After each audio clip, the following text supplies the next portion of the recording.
20 январь 2023. Жана мен паровой слетті тарттым эле. Ал жоқ. Мына уже химия трассы.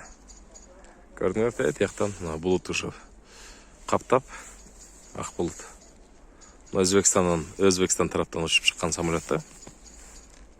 Ошондой. Бул ошол айыл чарбаны өлтүрүү боюнча, анан ар түрдүү ооруларды, анан аба ырайын өзгөртүү боюнча. Жанагы Харп деген антенна Аляскада видеода бар, көрсөңөр. Ошол өзүнүн толкунун жөнөтөт дагы, анан ошого отражаться этет. Анан климатический изменения ушундан болот да. Кар, жамгыр, кургакчылык же башка каалагандай.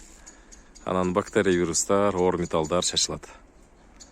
Россияда да бар бул антенна, Америкада да бар. Өнүккөн өлкөлөрдө бар да, күчтөр державаларда. Илгери муну Никола Тесла жасаган технологияны.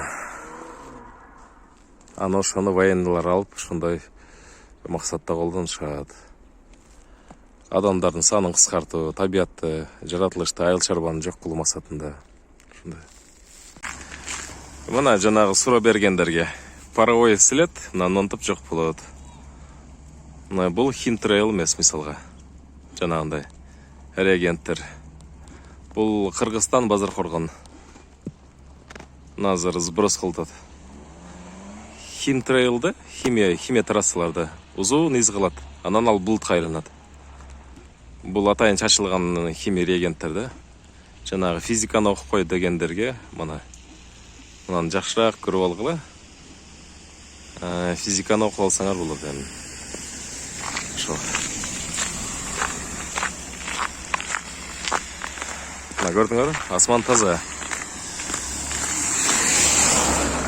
Эч кандай химия трасса жок. Мына паровой след.